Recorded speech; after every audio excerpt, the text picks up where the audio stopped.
अंधविश्वास और पाखंड में जकड़ गए हैं कि अब वो जो सत्य को ही पहचानने से इनकार कर देते हैं। तो इसके लिए जो है क्या संदेश देना चाहेंगे भारत के लोगों को, किस प्रकार से वो जो है विज्ञान की तरफ बढ़ें, क्योंकि हमारा संविधान भी कहता है कि to develop the scientific temperament.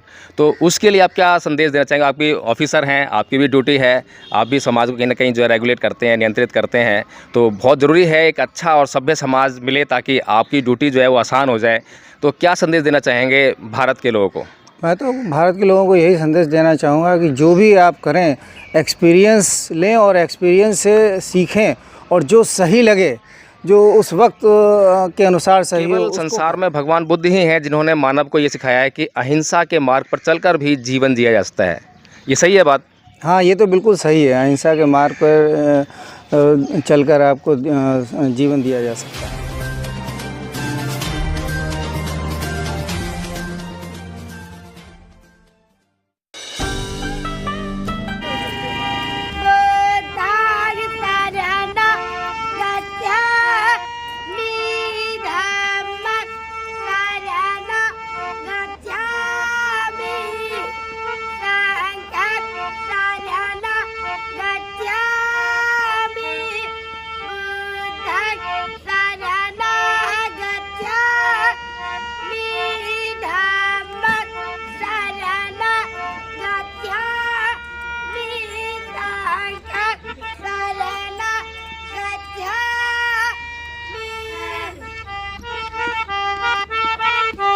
इसका मतलब क्या है जो भी आपने गाया है? बुद्ध भगवान के परचम। मतलब क्या है इसका? बुद्ध भगवान के गाने नहीं, भगवान बुद्ध के गाने तो गा रहे हो। आपने कहा है कि बुद्धं शरणं गच्छामि, इसका मतलब पता है बेटा?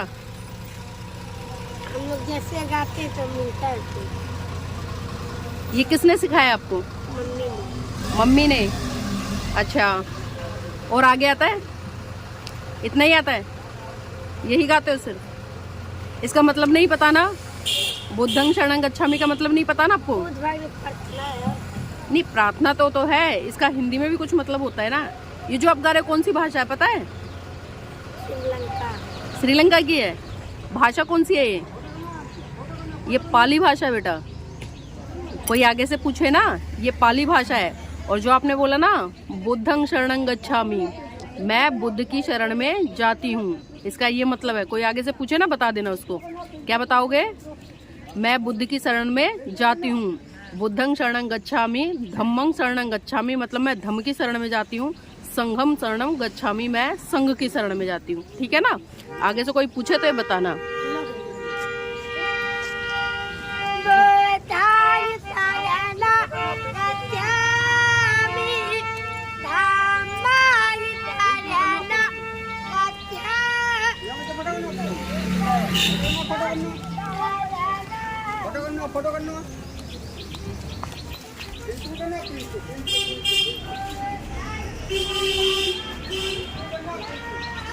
तो साथियों, आज हम कुशीनगर में, और कुशीनगर में जिस तरह से रामाभार स्तूप ये सामने है, अभी हम यहीं से आए हैं, और ये वही रामाभार स्तूप है जहाँ पर भगवान बुद्ध का परिनिर्वाण होने के बाद में उनको यहाँ पर उनका अंतिम संस्कार किया गया था। और अभी हम आगे चलेंगे। आप देख सकते हैं तमाम उपासक उपासिकाएँ और अदर्स कंट्री से भी लोग यहाँ पर भ्रमण करने के लिए आए हैं, बौद्ध अनुयायी हैं। और अभी जिस तरह से मैंने आपको दिखाया था कि पीछे एक बिटिया बैठी थी, वो बुद्ध वंदना गा रही थी, और ये आनंद उपवन। और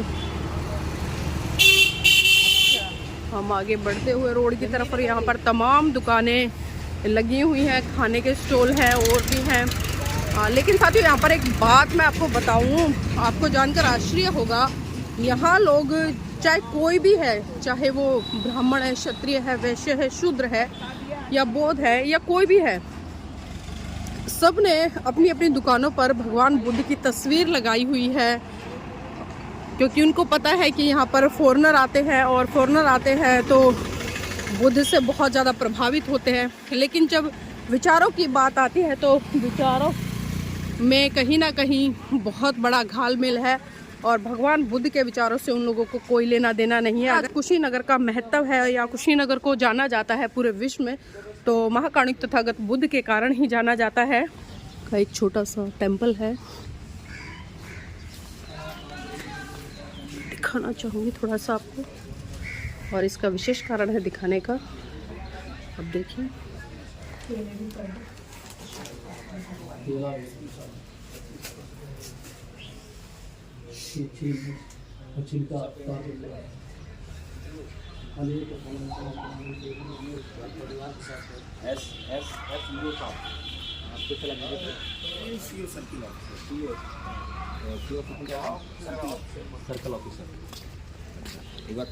इसी प्रकार से जो है हमारे साथ में सीईओ साहब हैं, अगर वो बातचीत करने के लिए तैयार होते हैं तो उनसे भी बात करें। सीईओ साहब ज़रा 1 मिनट थोड़ा सा चर्चा करना चाहेंगे आप? थोड़ी चर्चा कर लेते हैं। पहले तो आपका परिचय चाहूँगा। मैं यहाँ सीओ एयरपोर्ट हूँ, यहाँ पर कुशीनगर इंटरनेशनल एयरपोर्ट पर। जी, सीईओ एयरपोर्ट हैं, कुशीनगर एयरपोर्ट पे जो है। और मैं सीईओ साहब से जानना चाहूँगा कि सीईओ साहब, मैं ये जानना चाहता हूँ कि एक तरफ जो है इधर साथ में जो है रामाभार स्तूप है, जो कि बौद्ध धर्म का ऐतिहासिक महत्व से जो है एक स्थल है, और दूसरी तरफ हम जो है यहाँ देख रहे हैं कि हिरण्यवत नदी है साथ में। ये भी भगवान बुद्ध ने जो है अंतिम बार यहाँ पे जो है इस नदी का जल ग्रहण किया, इसलिए इसका महत्व है। और ये दोनों चीज़ें जो हैं यहाँ पर स्तूप में जो है जब खुदाई हुई, उत्खनन हुआ, तो वहाँ से भगवान बुद्ध के अवशेष प्राप्त हुए। लेकिन वहीं साथ में जो हम देख रहे हैं कि 6-7 मंदिर बने हुए हैं, तो इनका क्या ऐतिहासिक महत्व है, ये जानना चाहता हूँ कि उत्खनन में यहाँ पर जो है इस संस्कृति का जो है क्या प्राप्त हुआ था? नहीं, ये मंदिर भी उतने ही महत्वपूर्ण है जितना कि बौद्ध स्थल है। ये बौद्ध स्थल तो है ही है, लेकिन मंदिरों का अपना स्थान है हर जगह, और ये मंदिर भी बहुत महत्वपूर्ण है इस स्थल के लिए। जी, और ये पुराने समय से हैं यहाँ पर मंदिर भी। जी। तो भगवान बुद्ध ने संसार को क्या दिया, और जो ये जो मंदिर बने हुए हैं, ये जो संस्कृति है यहाँ पर जो है, 2 संस्कृतियाँ हैं, एक बौद्ध संस्कृति है, एक हिंदू संस्कृति है, तो दोनों ने जो है योगदान किया है संसार को, ये जानना चाहूँगा। बौद्ध भगवान ने तो यही एक दिया है कि आप हमेशा सच बोलिए और कार्य करिए, तो दूसरों के लिए कार्य करिए। यही शिक्षा जो है ये मंदिरों से भी मिलती है। भगवान भी यही कहते हैं कि सच के रास्ते पे चलिए और झूठ का रास्ता मत अपनाएं। जी, भगवान बुद्ध ने कहा, ना ही वेरेन वेराने समुद्र द्वादशंग अवैरन च समन्ति ऐस धम्मो सनातनो, यानी कि वैर से कभी वैर शांत नहीं होता, अवैर से ही वैर शांत होता है, और ये सनातन नियम है। और ये जो है संसार भर का कोई भी धर्म का आदमी इस बात से इनकार नहीं कर सकता है, इसको मानना ही पड़ेगा इसको जो है, क्योंकि वैर से कभी वैर शांत हुआ ही नहीं है, हम सभी लोग जो जानते हैं। तो क्या ऐसा जो है किसी और संस्कृति में है, हिंदू में, मुसलमान में या ईसाइयों में, कभी ऐसा सोचते हैं क्या वो? नहीं, संस्कृति सभी अपने आप में ठीक हैं। मुसलमानों की संस्कृति भी उनके जो खुदा के प्रति है वो भी सही है, लेकिन उसको वो दूसरे वे में इम्प्लीमेंट करते हैं, वो जो गलत एक संदेश जाता है पब्लिक में। संस्कृति सभी बोलना सिखाती हैं कि सही बोलिए और सच पे रास्ते पे चलिए। केवल संसार में भगवान बुद्ध ही हैं जिन्होंने मानव को ये सिखाया है कि अहिंसा के मार्ग पर चलकर भी जीवन जिया जा सकता है। ये सही है बात?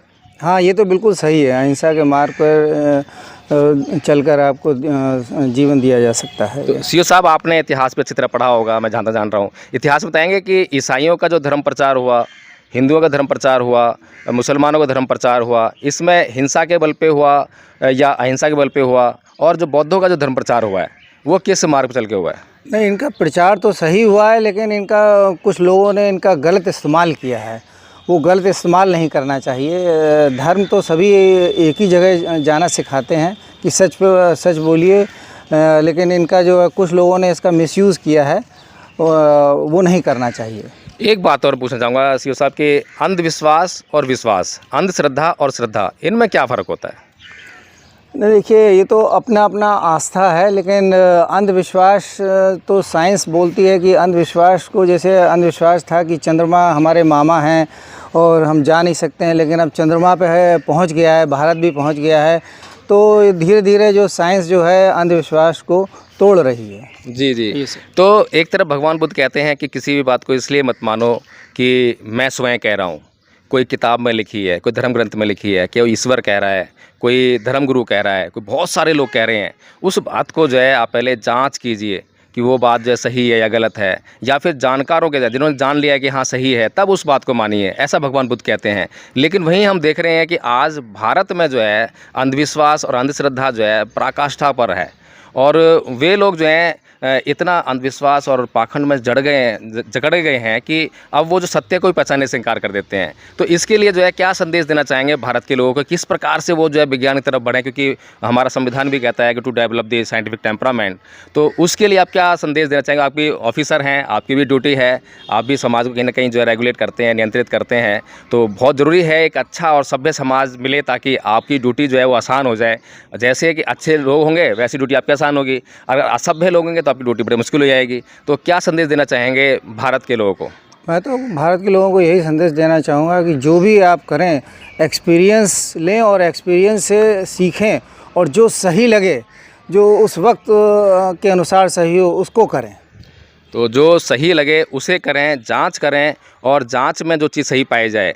ऐसा किसी को भी मान लेने से, किसी ने कह दिया कि तू गधा है तो गधा मत मान लो, तू उल्लू है तू उल्लू मत मान लो, पहले जांच करो, देखो कि हाँ क्या है, और जब जांच करने में पाया जाए तभी उसको मान लीजिए। तो उस संस्कृति को जो आपको अंधश्रद्धा अंधविश्वास की तरफ ले जा रही है उसको आप पहचानिए और उसको छोड़ने का काम कीजिए। भगवान बुद्ध की ये जो ज़मीन है, और भगवान बुद्ध की वजह से इस देश को पूरे विश्व में जाना जाता है, और भगवान बुद्ध का नाम लेकर ही यहाँ के सारे ऑफिसर, सारे मंत्री, सारे प्रधानमंत्री जितने भी बाहर जाते हैं तो सारे बुद्ध का नाम लेकर ही बाहर जाते हैं, क्योंकि बुद्ध को ही मान्यता प्राप्त होती है। और बुद्ध में ऐसा क्या अवगुण है अब तक मैं समझ नहीं पाया हूँ। आज तक जो है मुझे किसी ने भगवान बुद्ध के विरुद्ध में कुछ भी बात नहीं कही है। तो भगवान बुद्ध के विरुद्ध में कोई भी बात नहीं है। भगवान बुद्ध की एक एक देशना जो है वो आज भी उतनी ही कारगर है जितनी उस वक्त 2700 साल पहले उन्होंने कही थी। तो इस देश के लोगों को बुद्ध की तरफ बढ़ना चाहिए। ये संदेश जो है हमें हर किसी से मिलता है, चाहे वो हिंदू हो, मुस्लिम हो, ईसाई हो। बुद्ध के धम्म से किसी ने इनकार नहीं किया, क्योंकि बुद्ध का धम्म जो है प्राकृतिक धम्म है, प्रकृति की ओर ले आता है आपको। विशुद्ध रूप से जैसा आप पैदा हुए थे उसी तरह से आपको लेके आता है। आपका जो आवरण आपके ऊपर जो है विभिन्न विचारों के, आडंबरों के, पाखंड के जो लेप लग गए होते हैं उनको हटाने का काम जो भगवान बुद्ध करते हैं। इसीलिए भगवान बुद्ध का धम्म जो है पूरे संसार में आज बहुत अच्छी तरह से बढ़ रहा है, प्रचारित हो रहा है। तो मैं सीओ साहब का धन्यवाद करना चाहूँगा। धन्यवाद सीओ साहब, जो है आपने जो है हमें इंटरव्यू दिया, बहुत बहुत धन्यवाद आपका। धन्यवाद।